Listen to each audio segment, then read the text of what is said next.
everybody, my name is Ving, or you can call me as Ryan, my English name. Today I'm going to be talking about Great Dream, the 10 keys to a happier living.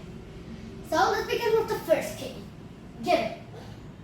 So there's that saying, no act of kindness, no matter how small, is ever wasted. This is a motto, or maybe like a quote from Aesop, which is an ancient Greek philosopher. So begin with that because it makes you happier and have some happier social connections with people. You don't understand? Well, let me tell you a story.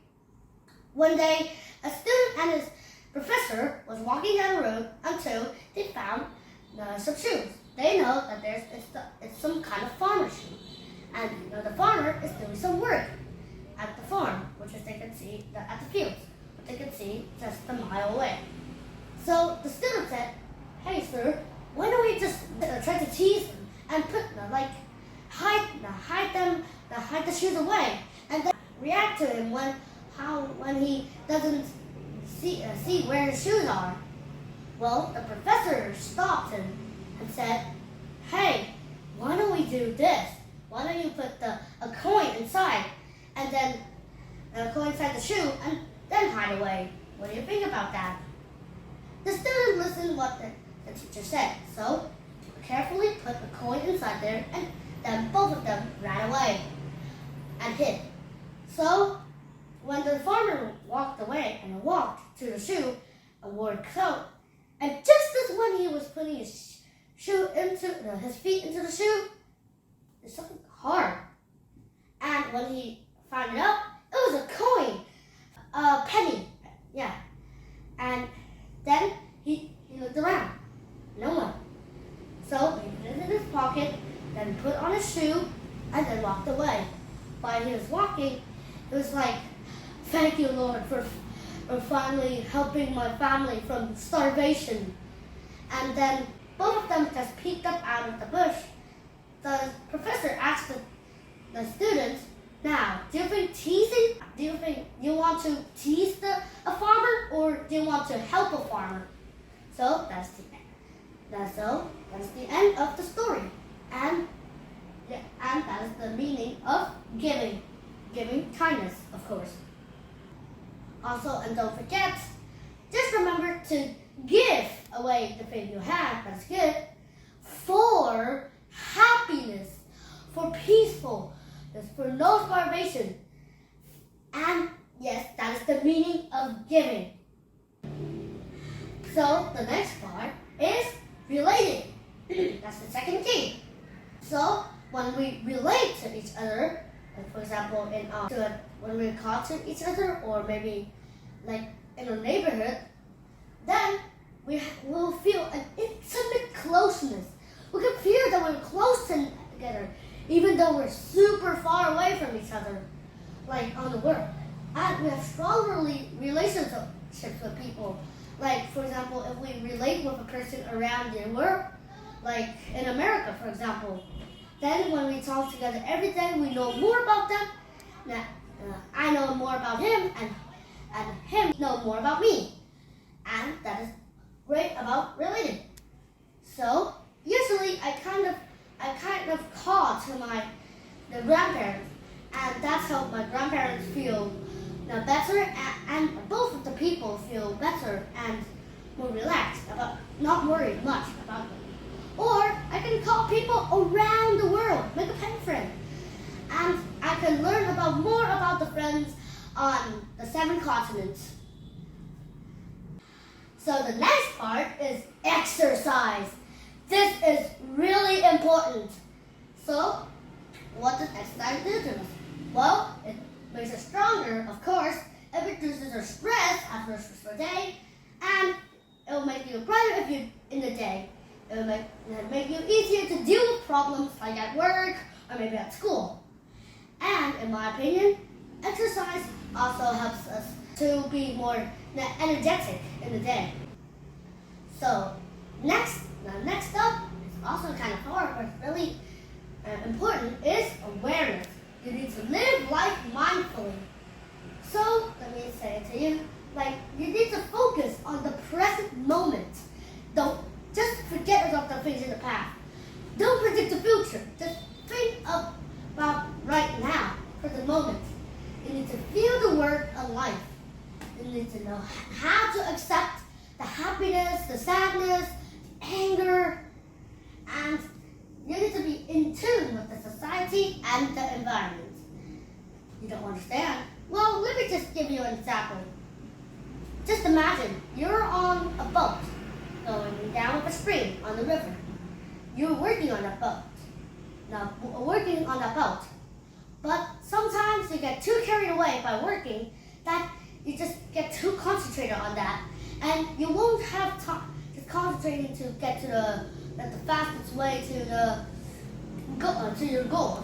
But you will miss the beautiful scenery just beside you, in front of you, everywhere. But you're just too looking down doing your work.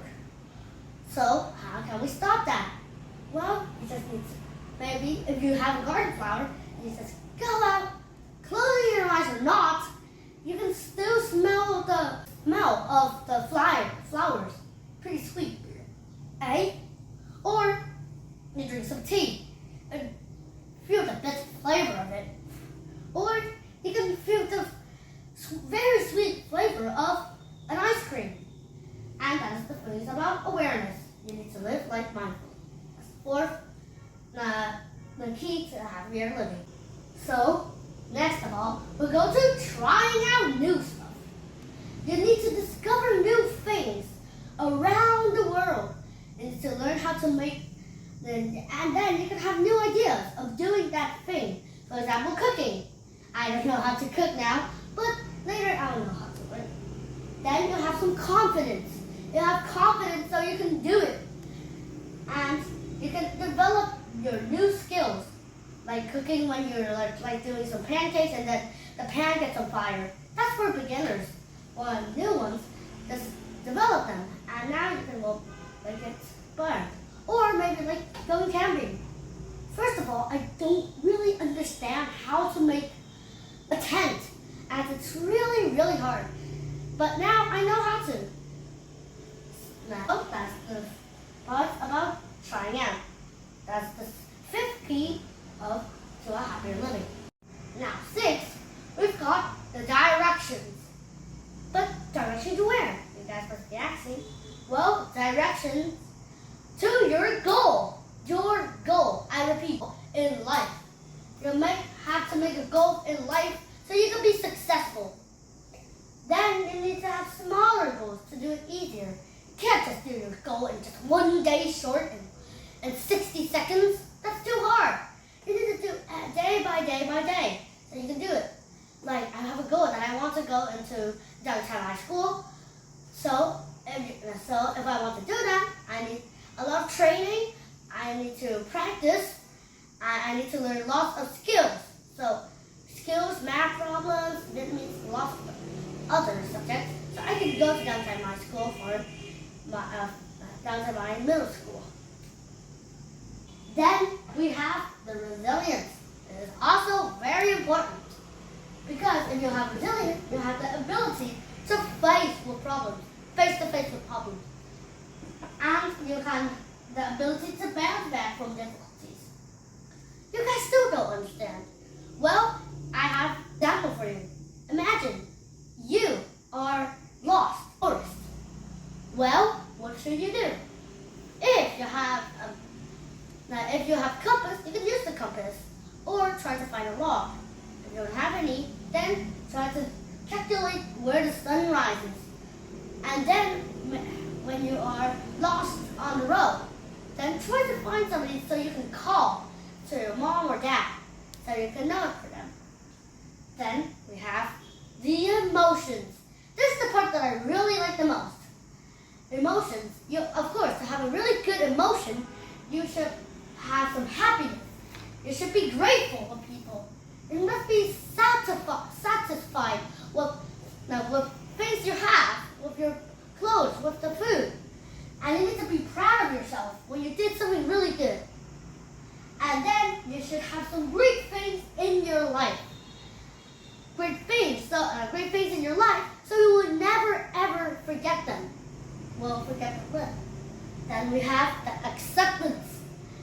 Well, acceptance. First of all, stop comparing your insides with people's outsides, or your bad things with people. That is not good, and in the end, you won't improve yourself. You need to accept that you are wrong or you are right, so you can improve. And you need to improve your strong points. Like for example, my strong point is saying English, so I need to improve that so it can stay as my strong point. And finally, we have the meaning part. This is the last and also kind of important idea in this whole part of the dream. Meaning, we need meaningful actions, like for example, taking care of our grandparents, or participating in a team that cleans up the beach, or maybe cleans up in your local neighborhood. So that's the end of the great dream, the 10 keys to a happier living. Thank you for listening, and see you soon.